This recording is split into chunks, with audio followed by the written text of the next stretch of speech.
Bonjour à tous. On va essayer de continuer notre réflexion, mais justement en prenant de la hauteur. C'est-à-dire ce qu'on a vu tout de suite avec Dan, de manière pas très claire, c'est ce qu'on appelle la tchouva individuelle. C'est-à-dire comment on essaye d'améliorer notre bilan chaque année, en essayant de faire en sorte qu'on redémarre une nouvelle année avec un potentiel encore plus grand. Ce que je voudrais faire avec vous maintenant, c'est d'essayer de prendre du recul et comprendre que cette teshuva individuelle n'est pas qu'une affaire de nombrilisme. C'est-à-dire que c'est pas juste comment moi je veux faire teshuva pour me protéger des sanctions, des conséquences néfastes qui risquent d'arriver après mon comportement. C'est le cas, mais pas que. C'est pas non plus pour me dire il faut que je fasse teshuva parce que j'ai besoin d'une brachot pour l'année prochaine. C'est le cas, mais pas que. Il faut comprendre que la vie d'un individu, au mieux, on a un potentiel de 120 ans. Chacun fait son itinéraire, mais on va jusqu'à 120 ans. Mais on est inscrit dans une histoire qui a plusieurs millénaires. On est en 1786. Ça veut dire que depuis cette année-là, de la création de Adam Arishon, on est en fait dans un processus de teshuva global au niveau de l'ensemble de l'humanité. Lorsque Adam, avec Chava, mangent du fruit qui leur avait été interdit, ils sont chassés du Gan Eden. C'est-à-dire qu'ils quittent la proximité immédiate d'Akadosh Baruch Hu. Ils se retrouvent en dehors, isolés, loin de Dieu.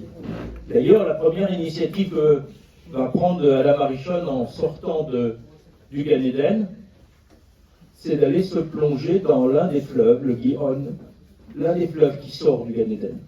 Il s'agit pour lui, avec cette eau qui vient du Gan Eden et qui arrive en dehors, d'essayer de se reconnecter avec l'intérieur.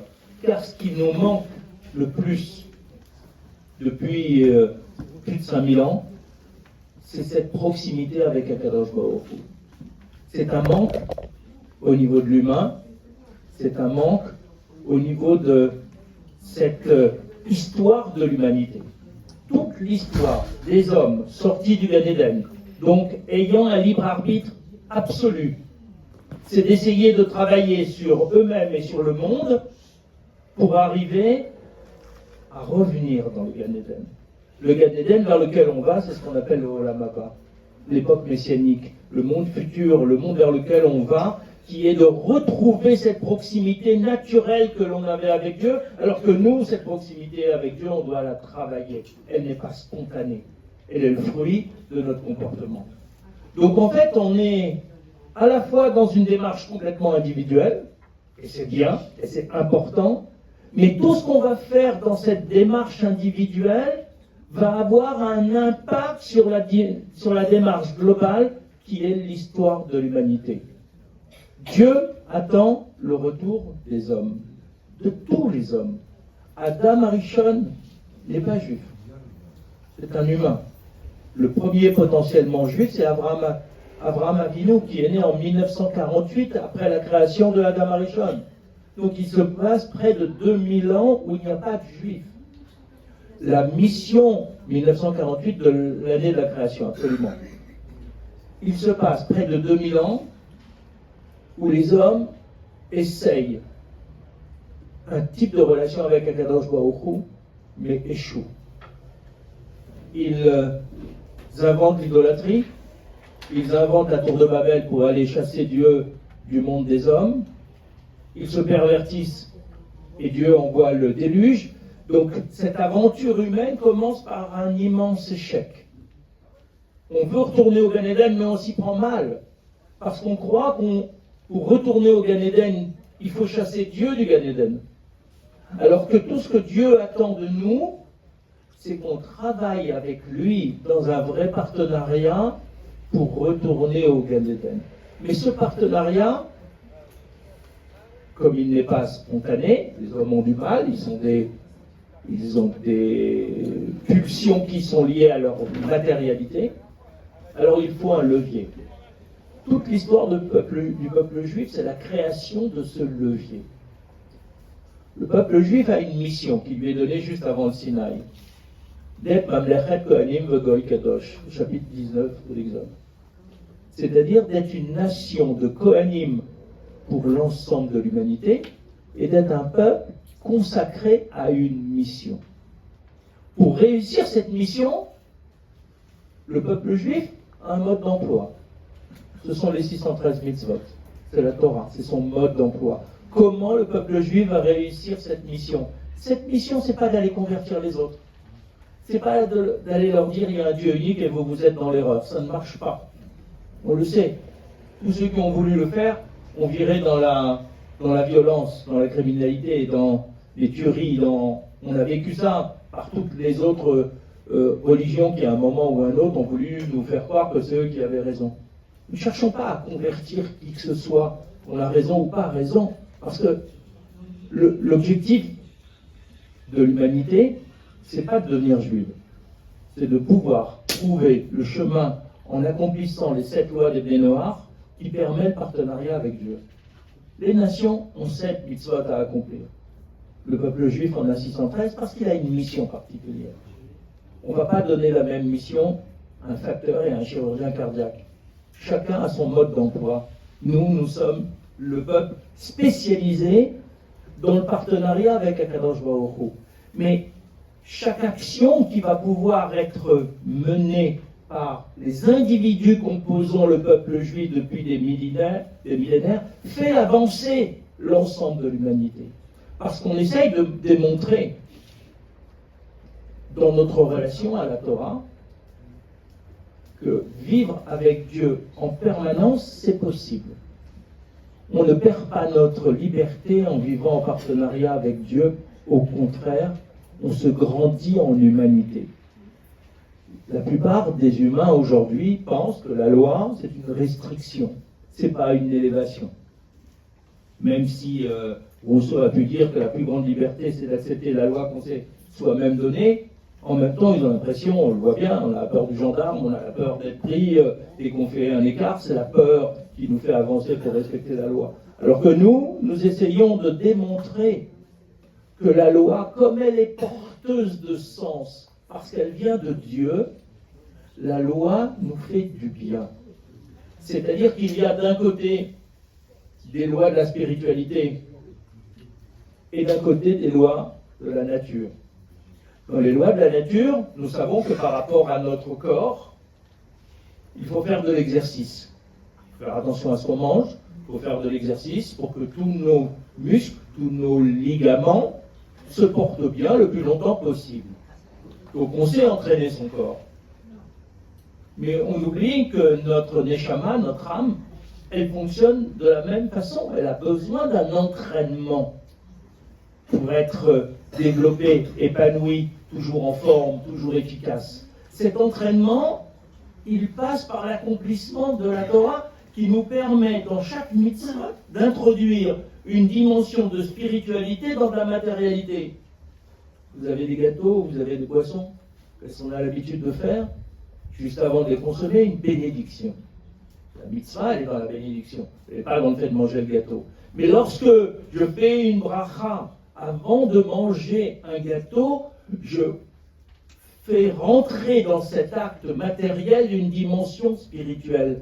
Je mange pour avoir une bonne santé. Je mange pour avoir de la force. Non pas pour être un surhomme, mais pour être un homme capable d'accéder à la spiritualité. Je lui donne une mission spirituelle. Je la consacre au service d'Akadosh Baruch Hu. J'ai besoin d'être en bonne santé, physiquement et spirituellement. Et ça va passer par le dispositif de teshuva individuel, où tout au long de l'année, je dois faire teshuva. Même si on va concentrer la teshuva au moment des fêtes de Tishri, parce que parfois on a été négligent tout au long de l'année, mais chaque jour on devrait faire teshuva. Un enseignement de la Gemara qui nous dit qu'il faut faire teshuva avant de mourir. C'est bien, mais si on savait quand est-ce qu'on mourrait, on pourrait programmer notre teshuva. Comme on ne sait pas, il faut faire chaque jour. Chaque soir, on devrait faire teshuva sur la journée qui nous est arrivée. Et lorsque l'on on fait de la peine, on insulte quelqu'un ou on manque de délicatesse avec quelqu'un, c'est le soir même, avant d'aller s'endormir, qu'on devrait faire teshuva, lui passer un coup de fil et lui dire désolé, quand on est en train de se dire ben voilà ce que j'ai fait aujourd'hui, qu'est-ce que j'ai réussi, qu'est-ce que j'ai raté, c'est là qu'il faut, avant qu'on oublie, avant qu'on laisse passer l'occasion, parce qu'on sait très bien que la difficulté des transgressions ou des maladresses qu'on peut avoir du prochain, c'est pas leur facilité, c'est leur capacité à être oubliés. On n'a pas conscience qu'on a fait ces fautes-là, et du coup, ce qu'on appelle Ona Advarim, un préjudice par la parole, c'est ce qui est le plus difficile à obtenir le pardon, parce qu'on n'a même pas conscience d'avoir fait quelque chose de mal, ou alors on l'oublie aussi vite qu'on l'a fait. Et du coup, on ne demande pas pardon, et c'est vrai qu'on a les moments de concentration au moment des fêtes de Tishri pour aller demander pardon. Mais ce pardon qu'on obtient, ça fait partie de l'entraînement de notre Neshama. Ça fait partie de notre élévation dans l'humanité. Parce que lorsqu'on se permet de transgresser, c'est parce qu'il y a un excès de notre matérialité qui prend le dessus sur notre liberté de choisir. Dire du mal de quelqu'un, ça fait plaisir. Insulter quelqu'un, ça peut défouler. Frapper quelqu'un, on a l'impression qu'après on est plus fort. Mais c'est une problématique d'orgueil, c'est une problématique d'image de soi qu'on impose d'une certaine façon à quelqu'un d'autre. Tromper quelqu'un, c'est se dire plus intelligent, plus fort que lui. Mais c'est juste notre ego, c'est-à-dire notre matérialité qui prend le dessus. Et c'est ça qu'il faut arriver à orienter vers quelque chose de bien. Mais ce que l'on doit comprendre dans ce dispositif, c'est que chacune de nos actions, chacune de nos teshuva, au pluriel teshuvot, qu'on va réaliser, c'est quelque chose qui nous fait avancer, nous, vers l'époque messianique, mais qui fait avancer l'ensemble de l'humanité. Parce qu'on a une capacité d'entraînement de l'ensemble de l'humanité vers l'époque messianique. Le monde se règle sur notre pas, avec la difficulté la plus grande. Parce qu'on a l'impression que depuis 5000 ans, finalement, le monde n'avance pas. On a fait du surplace. On a cru, après chaque grand drame, que ça allait s'arrêter. On est sorti de l'Inquisition, on pensait être tranquille. Et puis on est tombé dans d'autres... on s'est retrouvé face aux Cosaques, face au marxisme, qui a empêché les Juifs de pratiquer leur religion, face aux brimades et au statut de dhimmi dans les pays arabes. On a l'impression qu'on retombe à chaque fois dans une histoire qui va être encore pire que celle d'avant. Après la Shoah, on s'est dit, il n'y a plus de barbarie, c'est bon, on est arrivé au sommet. On voit bien maintenant que la barbarie peut encore s'inventer, peut encore se renouveler. Alors comment on avance? C'est quoi cette avancée de l'humanité? Vers quoi on va? Comment on peut dire que quelqu'un va nous suivre? Que les nations vont nous suivre?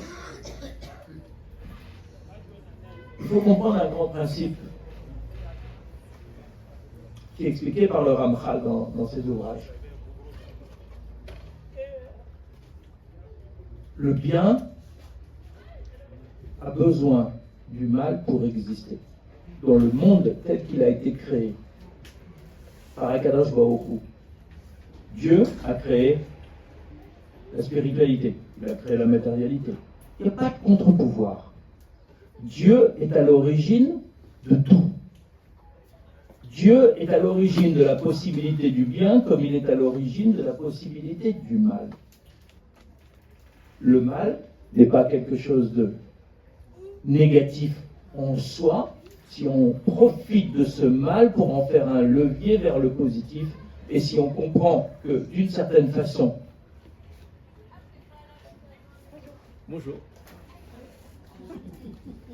Et si on comprend que d'une certaine façon, tout ce qu'on va faire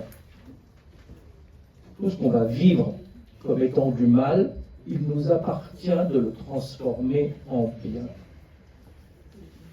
Ça veut dire que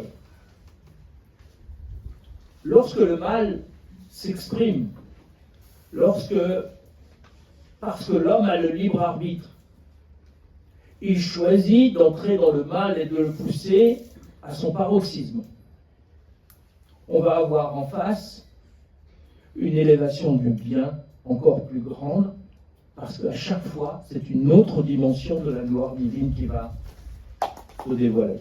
Ça prend du temps, c'est pas automatique, on ne le voit pas dans l'instantané. Mais chaque fois qu'il y a un mal, il va y avoir un plus grand bien qui va se construire en réaction à ce mal, parce que c'est dans la comparaison que le mal prend de son sens. Je vous donne un exemple très, très banal.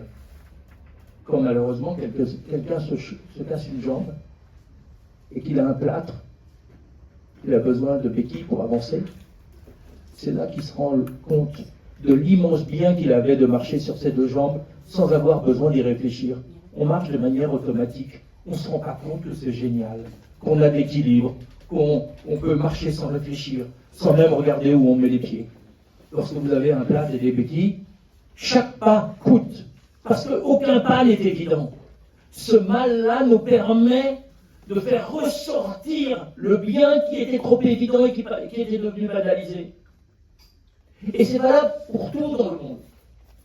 Toutes les interventions d'Akadosh Baruch Hu qui nous semblent naturelles parce qu'elles sont cachées, en fait, sont des biens qui ne prennent leur valeur que parce qu'en face, on a la conscience du mal. Ce mal n'est pas destiné à rester, parce qu'il fait partie des leviers d'Akadosh Baruch Hu pour nous amener vers le bien. Et c'est là qu'il faut comprendre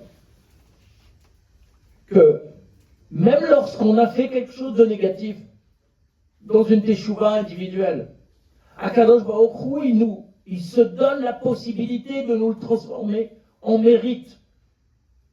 Parce que le mérite va peut-être être plus grand que celui de quelqu'un qui n'a pratiquement pas fauté.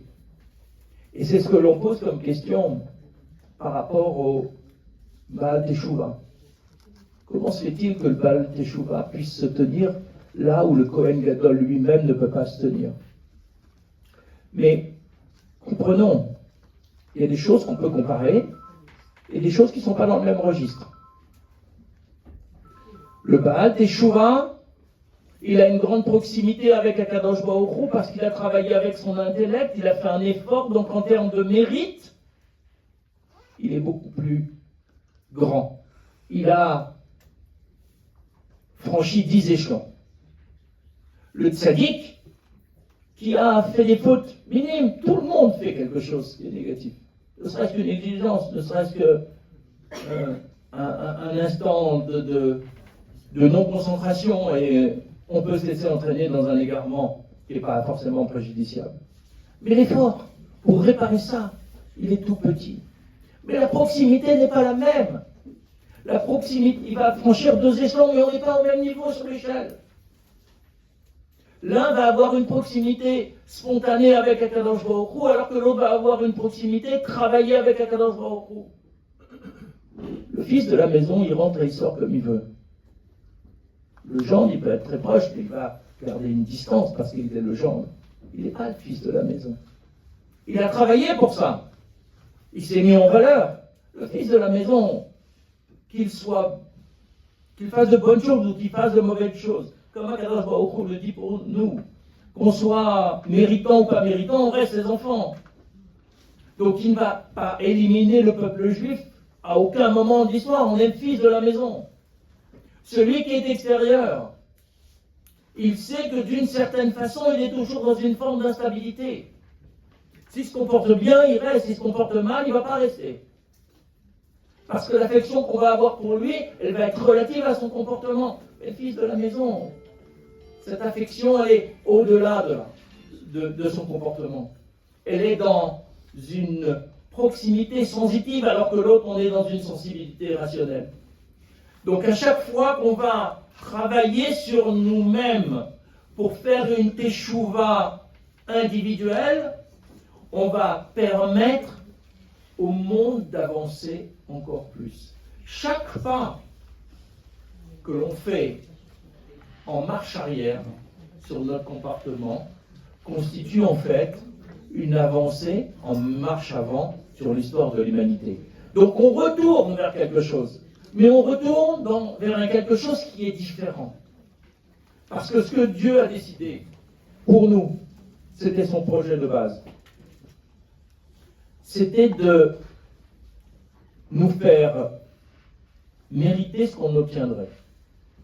Il aurait pu tout nous donner. On aurait pu rester dans le Gan Eden, malgré la faute de Adam Arishon. Il a décidé de nous mettre dans des conditions différentes, parce que c'était ça qui déterminait notre dignité. Celui qui reçoit sans jamais rien demander, il n'est pas digne. Il ne se rend pas compte de la valeur de ce qu'il reçoit. Lorsqu'il fait un effort pour le recevoir, la chose qu'il reçoit, elle a une grande valeur.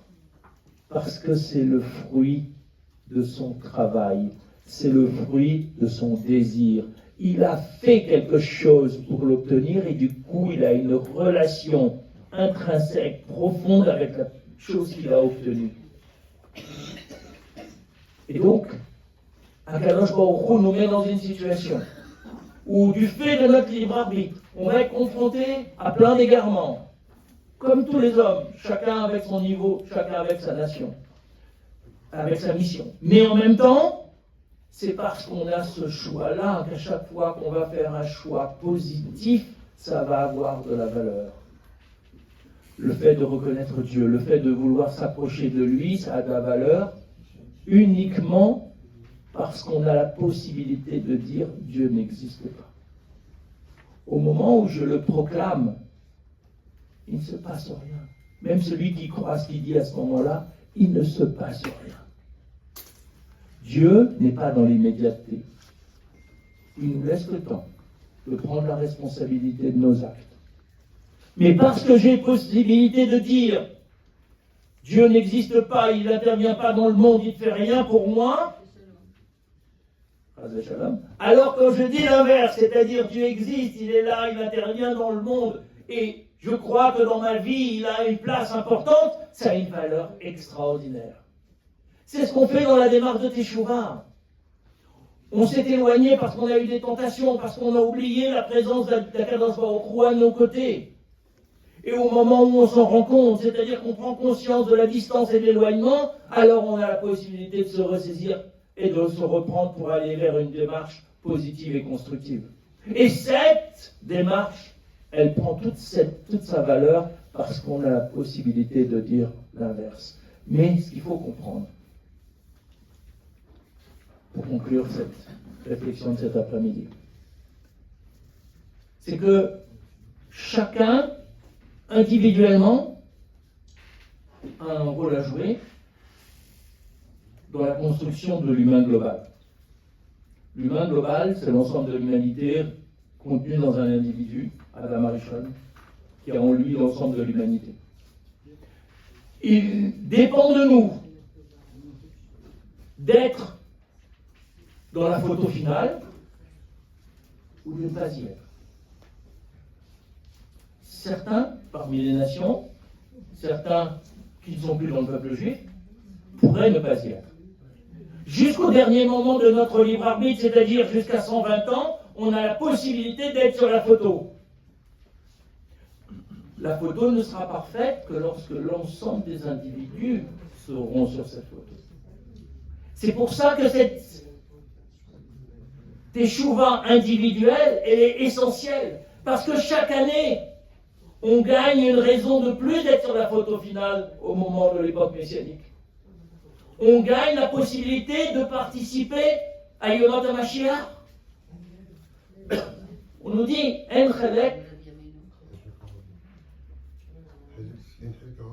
Voilà, il n'y a pas de place au monde futur. Pour qui? Pour celui qui n'est pas Israël. C'est pour ça que notre phrase, c'est Kol Israël yesh lahem chelek leolam haba. Tout celui qui se considère comme Israël ou qui est un tzaddik b'umat haolam, un sage parmi les nations, c'est-à-dire qui respecte dans l'esprit et dans la pratique les 7 commandements des Noirs, il sera sur la photo. Il aura sa place. Celui qui décide, en s'éloignant et en renforçant cet éloignement d'année en année, il ne sera pas sur la photo. Donc il faut bien comprendre qu'on a un double trajet, une double responsabilité, une double mission. La mission par rapport à nous-mêmes, ce que l'on fait de notre vie, comment on se construit dans cette proximité avec Akadosh Baruch Hu, tout en sachant que le meilleur bien que l'on ait, que l'on puisse découvrir et vivre sur terre, c'est cette proximité avec Dieu. Elle est dans tous les instants, en buvant un verre, en mangeant un gâteau, en faisant de la tzedaka, dans tous les instants, notre proximité se travaille. Mais cette proximité nous donne un bonus, c'est qu'elle nous permet de nous inscrire dans cette photo finale qui sera la photo qui contiendra toutes les âmes créées depuis Adam Arishon, de toute l'humanité, de tous ceux qui ont mérité d'être Israël ou parmi les tzadikés ou Umot HaOlam, les sages des nations. C'est donc bien de comprendre qu'on a une double responsabilité. Ce n'est pas simplement pour nous qu'on doit travailler et faire teshuva, c'est aussi pour notre place et la rapidité avec laquelle l'ensemble de l'humanité arrivera au monde futur. La date limite indiquée par la Gemara, c'est 6000 ans.